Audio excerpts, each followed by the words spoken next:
In 1965, General Motors introduced all new full-size cars with a new platform and new styling. And for 1965, that meant that Buick got a new Electra. Now, there was a lot that was new associated with the 1965 full-size vehicles. As an example, the former X-frame that was previously used was now shelved in favor of a full perimeter frame that ran the entire perimeter of the vehicle. Today we're going to talk about this beautiful 1965 Electra, and we'll show some pictures of others, but let's talk a little bit about the styling as well as the features. Now up front you can see that for 1965 Buick went with a little bit different theme for the Electra. You have this very finely textured egg crate grille with the kind of cross in the middle. Reminds me a little bit of a modern day Dodge style front end with that cross. But that was something that was not present on the 1964 Electra. That had more of a wall-to-wall grille, didn't have that cross in the middle. This is kind of a theme within a theme. You have the egg crate or ice cube kind of grille texture, and then that expands out, and you have kind of a big ice cube tray with the crosshatch there in the middle. But this, I would also say, was a little bit different in terms of styling from some other vehicles. Very subtle, but a lot of vehicles during this time frame had the so-called barbell theme, like Oldsmobiles or some of the Plymouths. And this has kind of the reverse barbell or dog bone theme because the outer portions where the sheet metal is associated with the fenders are thinner than the midsection. Those barbell or dog bone theme cars have the outer sheet metal has greater height to it than the inner portion. So Buick inverted that theme for the 1965 Electra front end. You also have this tremendously huge wind split molding capped off by the Buick hood ornament at the end of the molding, and quad headlamps as well as round turn signals there that are inset into the bumper, and a W-shaped front end, which means that if you look at this front end from a bird's eye view, you'll notice that the fenders in the midsection of the hood are pulled out further from the rest of the body in that lovely W shape that was so popular in the 1960s. You'll see this in greater detail as we start to look around the vehicle. And before we move on to a different view, I wanted to show an up-close shot of the hood ornament. Notice here that the Buick logo has a little reindeer in it. This is my favorite variant of the Tri-Shield Buick logo. I like the little detail that it has in each of the shields, something that would be lost to time for whatever reason. And I must admit that I like the ornamentation and emblems that have all the fine detail, kind of like Cadillac had the Merlettes in the original emblem, and now they're kind of gone. Yeah, I missed that, but oh well, it is what it is. Now, as we rotate around to the front three-quarter view, we'll notice that W-shaped front end even more so here. And the center section of these Buicks is very pronounced with that pointy nose. Obviously, that would go away in later years as bumper standards would become something that automakers had to deal with, because if you hit something with the front end of this car, you're obviously going to hit it first with that point of the bumper. And, well, that's probably going to get crushed relatively easily. In any case, notice that the fender here has a very crisp, I would say, peak to it. And that peak then starts defining some surfacing on the front door that gradually fades out before a new surface picks up at the rear door. You do also have this interesting theme with the ventiports or the portholes. Of course, this is an Electra, so it has the 4 ventiports versus the 3 on the lesser-known cars like the LeSabre. I shouldn't say lesser-known, the cheaper cars. And the ventiports and that extreme rectangular shape here is mimicked in the side marker lamp shape up front. So I thought that was kind of cool that they kept the same form. And you even have a relatively similar form in the molding that runs the entire length of the car down.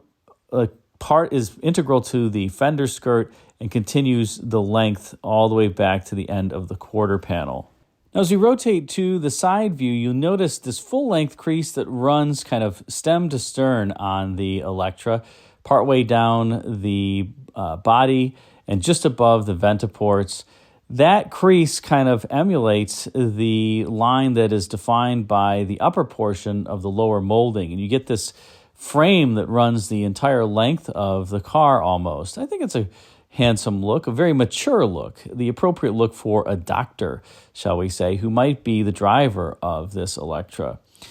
And you do have some very formal kind of styling, relatively formal C-pillar, not totally upright, but something that was more formal than a lot of the fastback designs of the time, or even the four-door hardtop, some of them had a more raked C-pillar. This one just has kind of that air of elegance and mimics a little bit the Cadillac. In particular, as we see when we rotate around to the rear, you have this vertically formed quarter panel, which obviously is not that readily visible in side view. There's no tail lamp in the quarter panel here, but that vertically oriented quarter panel mimics Cadillac to some degree. Now, the other thing I'll point out is this is obviously quite a long car. It rode atop a 126-inch wheelbase for 1965. And these cars were called Electra 225s or deuce and a quarters because they were generally 225 inches long. This 1965 model, you got a little cheated. It only was 224 inches long. But most of them were 225 inches long until those bumper standards came into play in 1973, 1974. And then the cars got longer than 225 inches. Buick, I think, just liked calling it Electra 225. I think the name had kind of taken off by that point. And interesting, you can see the rear side marker. I think these might actually just be reflectors. Side marker lamps were not something that was mandatory until the late 1960s. But again, that mimics the style of the Ventaports as well. Now, as we rotate around to this rear three-quarter view, you can see that vertically oriented quarter panel form. Again, kind of mimicking Cadillac to some degree, but it didn't have the lamps in the quarter panels. The lamps, well, I should say it didn't have them vertically oriented in the quarter panels. The lamps on Buicks, during this time frame, Buick really started to go and embrace this wall-to-wall tail lamp theme that would continue on for many, many years, all the way even to the Buick Riatas as an example, and beyond that. So wall-to-wall tail lamps, for whatever reason, started to become a Buick theme, and you can clearly see that here on the 65 Electra, so much so that it's even the reverse light is kind of integrated into that tail lamp, and the reverse light is in the middle there beneath Buick. Now, I must admit that the Electra, I actually like it even a little better as a coupe. Take a look at the length of the quarter panel on this thing. It's just massive. And this one, unfortunately, has aftermarket wheels and some aftermarket doodadery.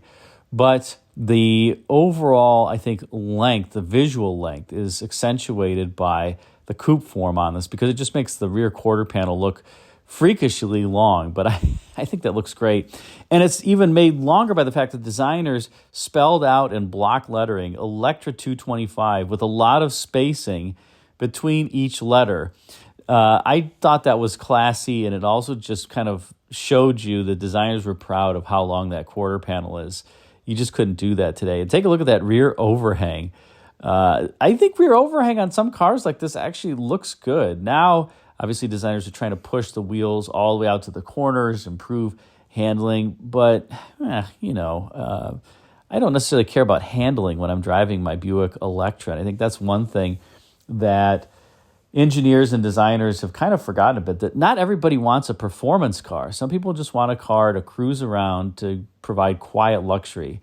It's one of the reasons why I love my 2017 LaCrosse. I end up driving a lot on the road, and it's just wonderfully quiet and smooth.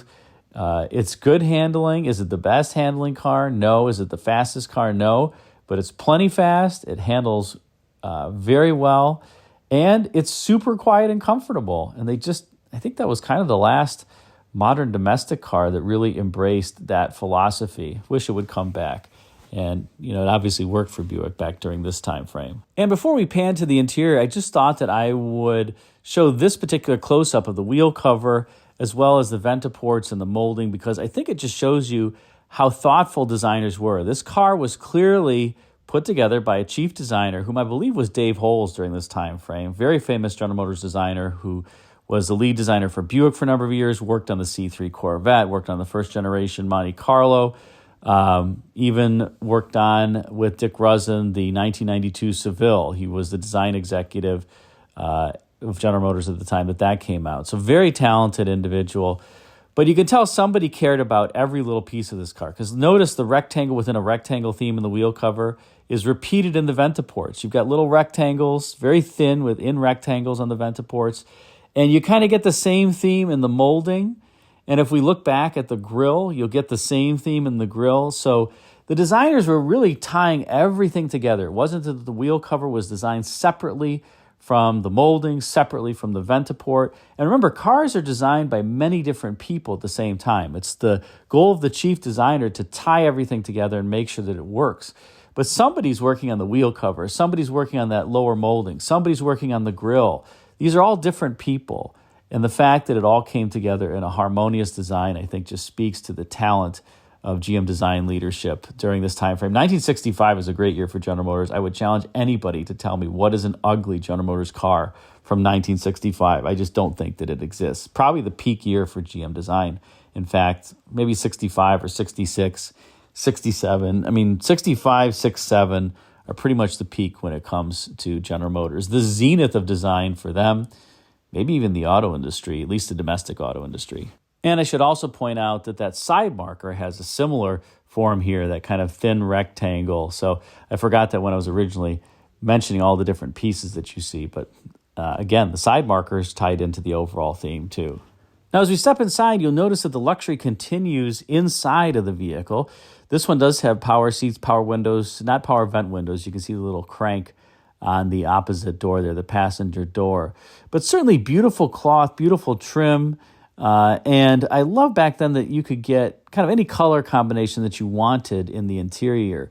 There wasn't just the dull gray or the black, solidified lava interior. You got what color you wanted. So this individual chose white with a tan interior. And I think it would have been even cooler if it were blue or red, but you can't go down to your Buick dealer and order one of these 1965 Electras anymore.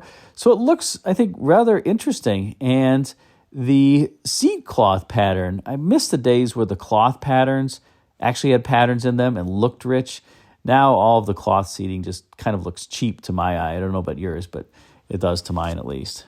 And as we view this photo, you can see in a little bit better detail that cloth pattern and how rich it looks. Now, one thing that was interesting to me about this interior is that Buick designers went with this wall-to-wall wood paneling theme up top, and it forces the gauges lower, out of your sight line almost. They're almost too low, and I have to believe that to some degree the steering wheel was obstructing these, and maybe even the gear shift lever when you had the car in drive was obstructing some of the gauges in the right pod. So I don't know if that was the greatest idea, but one could argue you do have a little bit of that rectangle theme, this kind of thin rectangles up top with the wood paneling similar to the outside. And I wonder if that was intentional, because oftentimes during this time frame, designers of the exterior and the interior didn't necessarily talk to one another. The two totally different studios, two totally different groups of designers. But I think that at least there was some discussion between them, because you notice that thin rectangular theme, as I mentioned up top.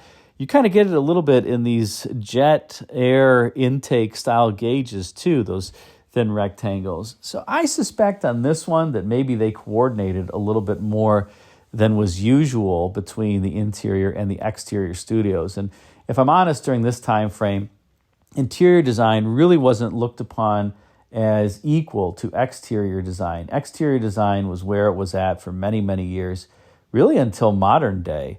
For whatever reason, automakers just thought that they would put most of their time and effort in the exterior because that's really what draws you in at first. But once you get into the car, you really have to enjoy the interior to enjoy the overall experience. But I think Buick designers at least made a handsome interior here, although one that I think has some ergonomic quirks, as I mentioned. And everything looks like a radio knob on the 1965 Electra. You obviously have the radio in the middle here. You have the HVAC unit. This one does have air conditioning. Interestingly, there's only 3 air outlets, one on the passenger side, one on the driver's side, and this one in the middle, which you can't adjust left to right in the middle. You can only adjust the outboard ones. And it worked just fine. The air conditioning in these cars was so cold, you really don't mind it. I like to have air blowing directly on my face, both from the left and right side, and you just couldn't do that. But that was fine. You could get it blowing from the left side if you were in the driver's seat. And like I said, there's radio knobs seemingly everywhere. I think that some of these that are flanking the radio, those round knobs, one's a cigarette lighter. Maybe it's 2 cigarette lighters. Somebody put a comment in the comment section. I've actually never owned a 65 Electra, so I don't know what each is for in this case. But very harmonious with the design, and you notice that that bisecting line in the middle there continues on through the bright metal work on the radio, and you could even argue it kind of continues on into the center air vent. So very harmonious. One of the things that I love about this car. Now, under hood, we have the kind of last of the Nailhead. It would last for one more model year, 1966, before it would be retired. The standard engine in the Electras was the 401 cubic inch Nailhead that made 325 horsepower and 445 pound-feet of torque. You'll notice that the air cleaner says Wildcat 445. The 445 is the pound-feet of torque that the engine made, not the horsepower. The standard engine, I said, was a 401 cubic inch Nailhead. Optional was a 425 cubic inch Nailhead that made 340 horsepower. Both of these 2 engines that I've discussed were topped by a 4-barrel carburetor. Both were premium fuel, both with 10 1/4 to 1 compression ratio. The top engine option was a 2 4-barrel 425 cubic inch Super Wildcat engine, and that made 360 horsepower. Both of the 425 cubic inch Wildcats made 465 pound-feet of torque. And they drove through the Super Turbine turbohydromatic transmission, the beautiful, beautiful turbohydromatic 400 that shifts so smoothly on these. And actually in 1965, they had, some of these turbohydromatic 400s had a switch pitch converter. So they had a variable pitch stator, and once you depress the accelerator more than 2/3 of its travel, it would go to a higher stall speed. It kind of sounds like the transmission is downshifting, but it's not. It's just changing the stall speeds. And if you push all the way down, then it will kick down into a lower gear. It was a great idea. It works beautifully. They also were at the higher stall speed at closed throttle, so they didn't have that idle creep when you took your foot off the brake. Some people liked that, some people didn't. But it was a great idea because you got better efficiency with a lower stall speed when you didn't want the performance. And then when you slammed on the accelerator, you did get the higher stall speed, better performance. Unfortunately, I think it just cost too much. And after the 1967 model year, the turbohydromatic 400s would get rid of the variable pitch stators. But here you've got the great transmission, you've got a great engine, and the last of the beautiful Nailhead V8s from Buick. So what do you think of this 1965 Electra? Is it an appropriate doctor's car? I think it's a very handsomely styled, elegant Buick, particularly in coupe form, as you saw before. But put a comment in the comment section and let me know. Thanks again for watching.